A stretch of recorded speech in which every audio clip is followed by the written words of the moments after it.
Good morning, good evening, good afternoon. Welcome to another scene of the Living World of Darkness. God damn it, Robbie. Rage across New York. We're in Umbraside. 10 Point has met with a particular spirit on the Tellurian side of all things, but has since crossed her way over and spent some time in the Sheep's Meadow. And after a period of reflection, eyebrow, whatever, we'll actually speak to one of the rabbit spirits that is not too far, and being a member of Stag's Brood, they're rather pleasantly inclined to her. So she will speak to the just normal little wild rabbit and ask the spirit if it will carry a message for her, seeking out answers the call to bid him to join her in the Sheep's Meadow. And more likely than not, especially with the polite little granted gnosis, will take off like a fucking shot, like they do. And answers the call, gets the battle buddy message, and yeah, he's like, "Okay, little dude, you done good." And heads on down to the sheep meadow. It's worth noting that here in the Umbra, uh, his eyes are a glowing like cyan color, aqua, uh, as, as well as his hands and feet as he moseys his way on over to 10 Point. Well, that's because he's weird. No, but for as a counter, 10 Point's antlers do kind of stand out in a way in the Umbra. They just kind of draw the eye. They're not glowing. It's not something very flagrant. She doesn't have quite enough spirit heritage for that. But they do stand out, and she tends to have a better look of poise about her. Albeit, at the moment, she is just kind of seated in the grass out in the sheep's meadow. And when she hears Felix there get into range, will turn a glance about and offer an upward tilt of chin politely as he's making his way over. Yep.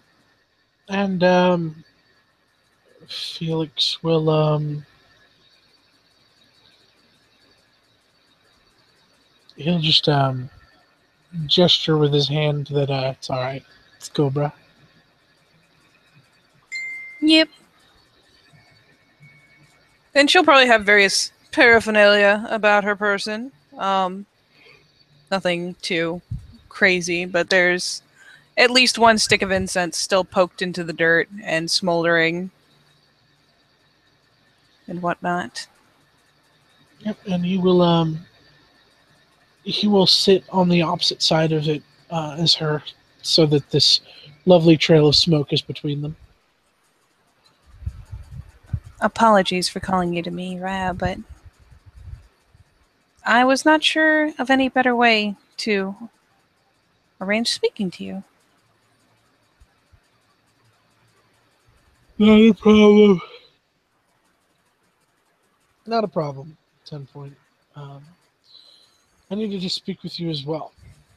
So it's actually quite serendipitous.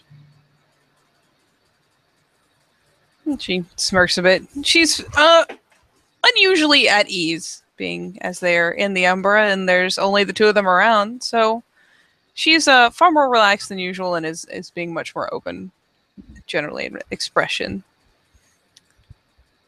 I spoke to Tibia. I assume that you likewise were contacted? Yep. Spoke to Bragos. Would you like me to go first then, Raya? Please.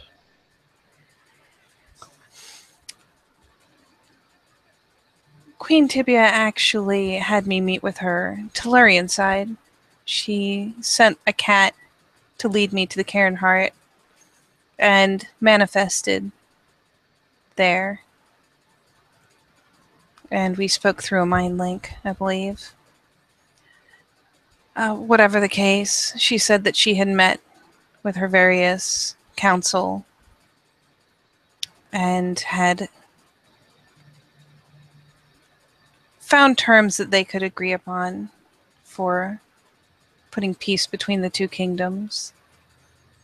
And she has said that she will accept a marriage, but under the condition that Bragos first apologizes for his dealings with the mercenaries and the attacks on her kingdom and her people.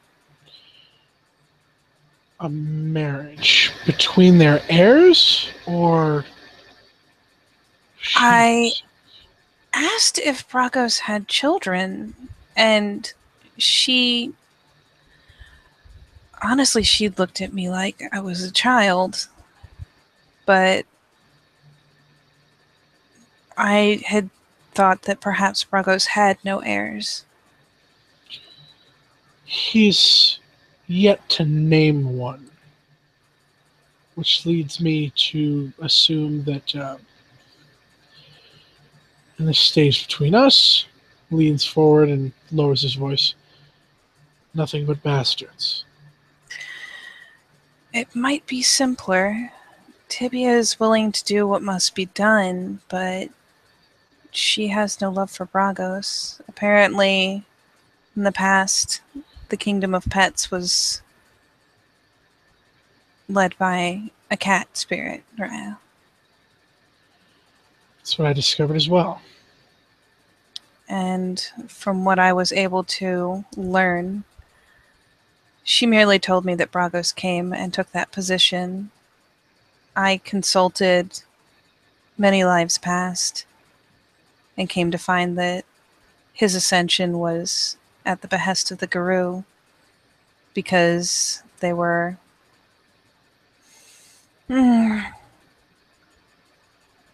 during the War of Rage were very leery of the Bastet having that influence.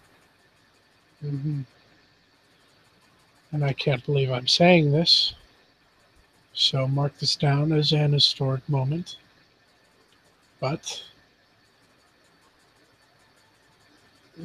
the Garu that put them in their ascension were my tribal ancestors. Ah.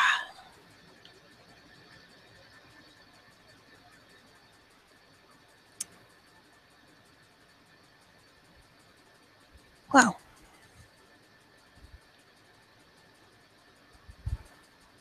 But I digress.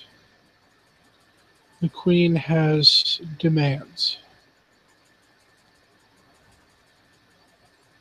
She does wish him to acknowledge and apologize for his actions. I don't know how willing he'll be to do so, Raya, but I had the boldness to wonder if we shouldn't correct what our meddling has made, what our ancestors' meddling has made.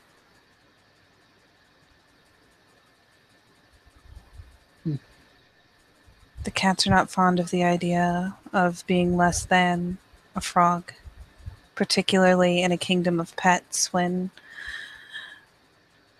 frogs are very rarely any significant measure of that population.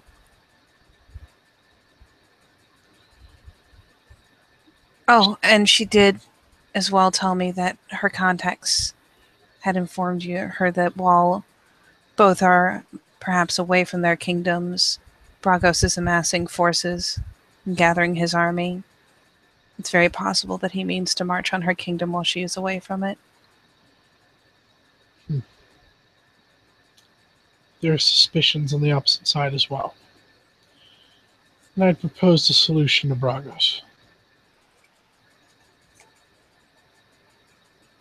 And what did you propose? At first, Bragos questioned the nature of knights, and furthermore their ascension to... out of character, the word is escaping me right now, I apologize. I'm assuming lords. Yeah, but it starts with a B, Baron, that's it. And the ascension to Baron, and the decisions that would be... He gave me a pep talk about being a better person in making hard decisions. It was actually kind of valuable. But let's be on the point. Um, I reminded King Bragos that you and I were born under the crescent moon. It's our job to forge these ancient and sacred covenants with spirits, an agreement that cannot be betrayed. In the event that we write up a very specific treaty and that both sides agree, both Queen Tibia and King Bragos, we can ensure that this is something that will not be broken. Oh, and she like picks up a hand and puts it over her mouth, kind of scandalized at her own forgetfulness. I forgot a meaningful portion of the concessions that she had asked. She asked as well that if their kingdoms were joined, that 3 knights would be taken to her kingdom, much as we would do with wards, but rather than in exchange, they would be welcomed as guests, but would be insurance against treachery. But I think the idea of a contract, something that becomes a geas to last through generations, is a more suitable answer. Agreed. I suppose we should get to work to writing up this geas.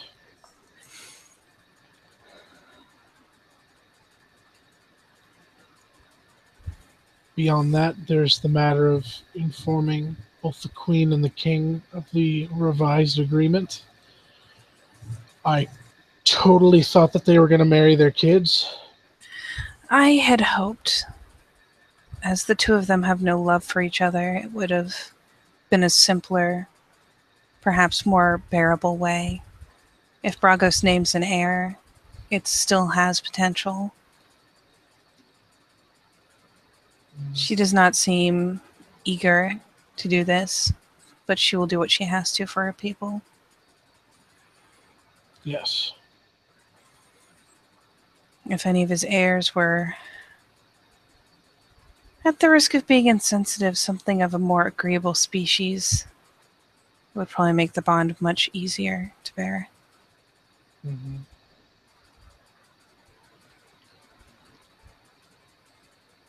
By the same token, I wonder if, with each head still in power, if that opened up room for the covenant to be tampered with, influenced by outside sources.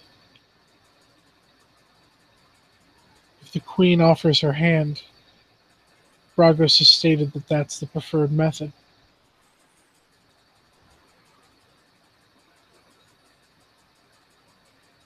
And it's not quite a squirm of discomfort, but it's everything but. She just looks a little off about it. Should we not interfere then? As far as King Bragos remaining in power when there was originally other spirits meant to do that duty. He is Gaian, but he was not the spirit assigned to this task. No, he wasn't. However, under a rule of their joint monarchy, I wonder what feats they could accomplish together. Though, the mention of soldiers, the spy master did kill 2 of King Bragos' guards upon his escape.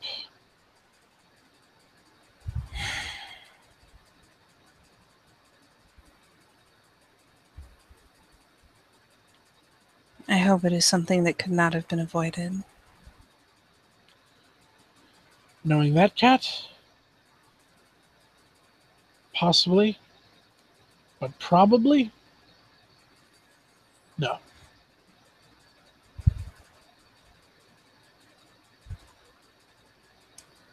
There is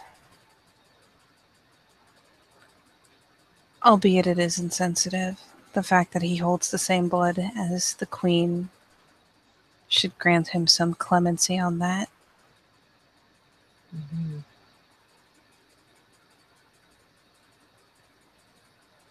Is Bragos asking for something? He's not. He merely stated it, but part of me believes that there's an assumption in that statement. Um, Seeing as how he hadn't explicitly stated it, I think we could get around it, especially if we give him the good news that Quintibia offers her hand as opposed to her son's.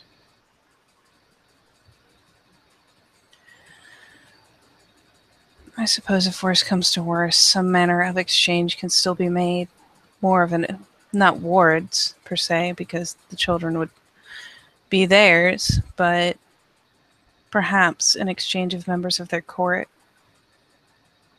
The Queen usually keeps her own council. The King will probably keep his own council, but if either one has a member of the other's court amid their council, it would provide the same sense of security as an exchange of wards would have given. Hmm.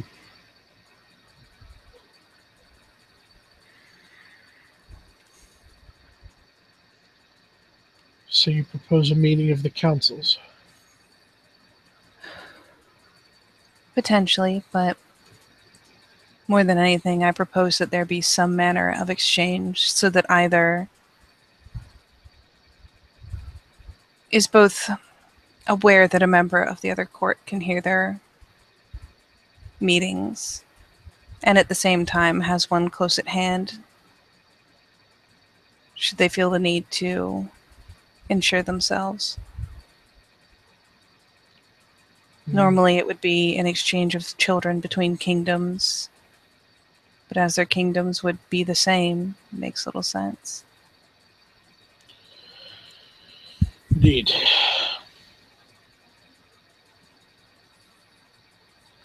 Gotta say, part of me's gonna miss being called a knight.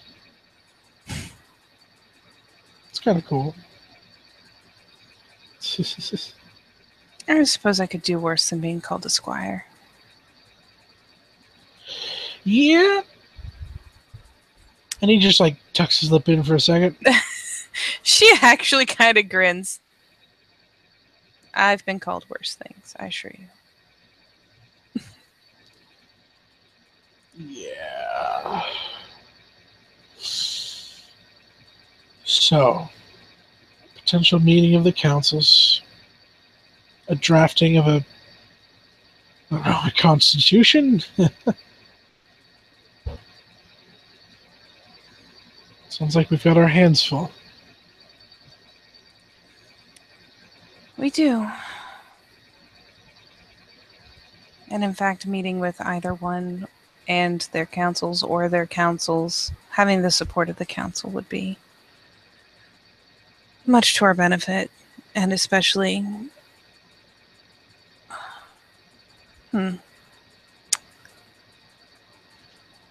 if Tibia has one of the Bastet among her council, have you seen any sign of a guru among Bragoses? I have not. He had a seneschal by the name of Meatball.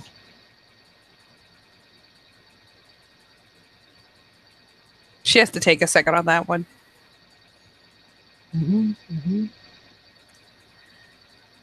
Very well. I suppose that perhaps they didn't want the influence to be so blatant.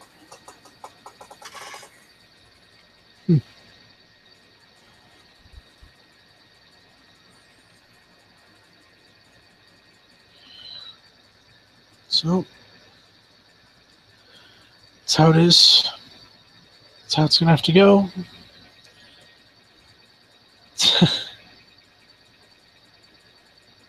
Learned a bit of history today. I did.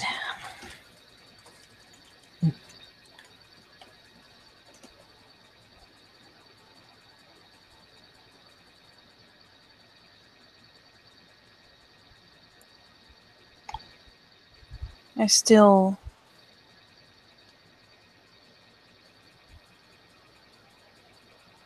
feel as though it is an imbalance that we have caused and should set to right, but if this will do it, I suppose this is enough. At the very least, Bragos had mentioned his lifespan, and this should be well outside of anything that we would need to deal with.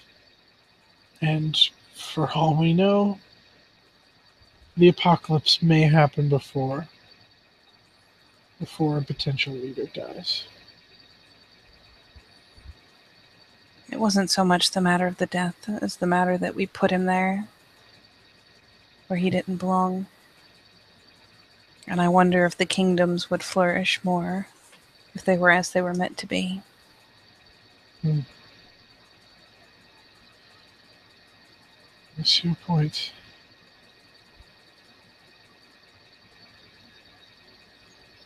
Did he mention how it was done? Is there some manner of contract? Or He did not. Only that my tribal ancestors were present and ensured his ascension. One could go as far as saying perhaps among the tribal ancestors was a crescent moon.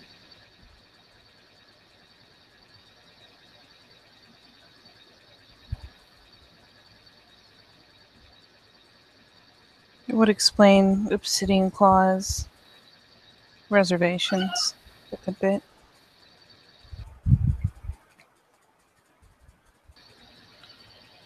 Yes.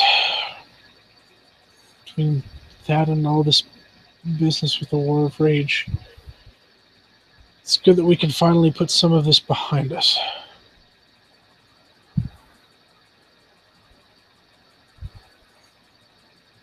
That was perhaps another aspect to the thought of intervening to set things to right. I imagine that the Bastet would look upon us, at least the two of us, with greater respect, or at least see us more as allies. At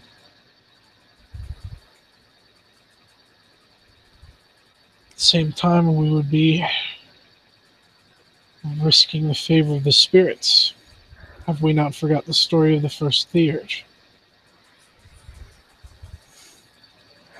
No, right.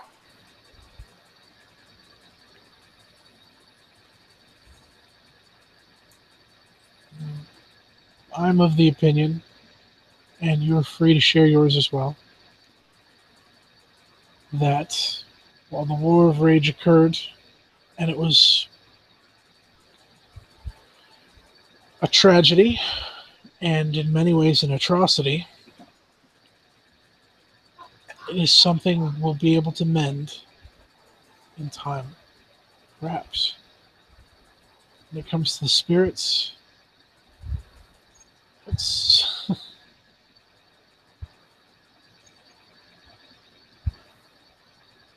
don't know.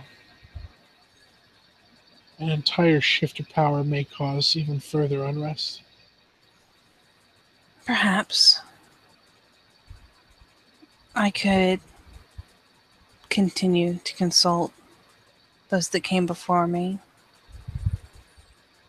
Were it something so simple as a contract that could be amended, something that perhaps would allow Bragos to return to his original intent as a spirit. Whatever that might have been. That someone would have been left to take his place. True. Generally speaking, in the past it has been a cat, but perhaps one among the dogs. Certainly wouldn't put Seneschal Meatball in charge.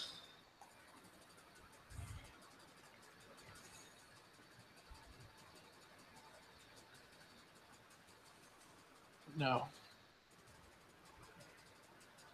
For all you may appear and for all you may say, speaking with King Bragos today, he has a wisdom about him. She said he was more clever than he seemed. Mhm.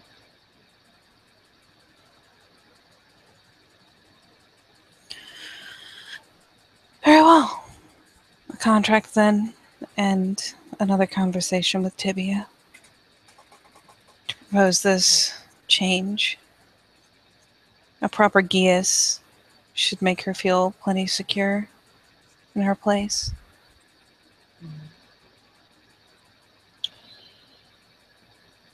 If your alpha would allow it, I'd like to join you in your cabin, your PAX cabin, excuse me, um, to draft this up.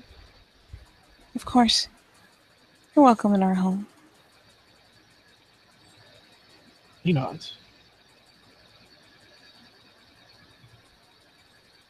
And she smiles a bit and starts kind of collecting herself and her belongings. I should hope you would know by now, Felix, that you are always offered hospitality, wherever the seekers may stay.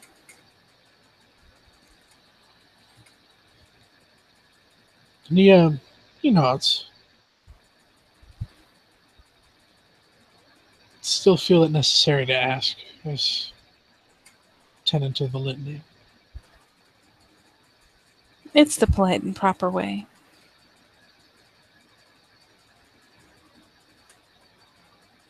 I just wanted to make sure that you knew. I appreciate that. And he offers his hands. And even knowing, it still startles her for half a second to be offered. And yeah, she will, after a brief loft of eyebrows, will go ahead and take it. And he will shake it. Rousing up. Yep. He'll shake it very casually, very appreciatively. And afterwards will, calmly and coolly retract his hands.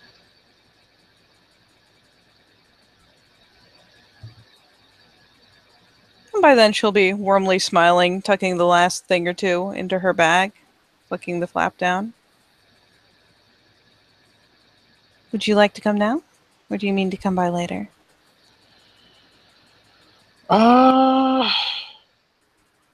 He reaches into his magpie swag and pulls out his phone to look at the time.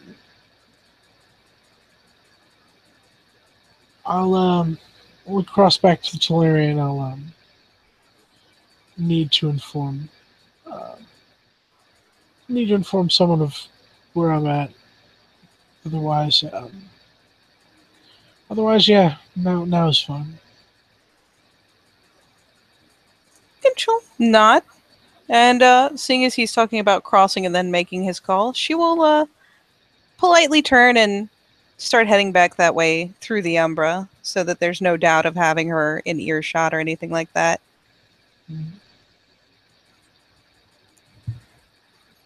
Yeah, his phone can't send messages through the gauntlet, so Alas.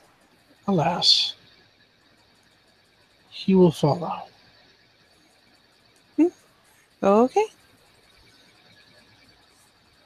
And I think that's a good place to end our scene. Yes. And so with that, we'll say thank you, players, for playing, watchers for watching, and we will see you next time on the Living World of Darkness, Rage Across New York.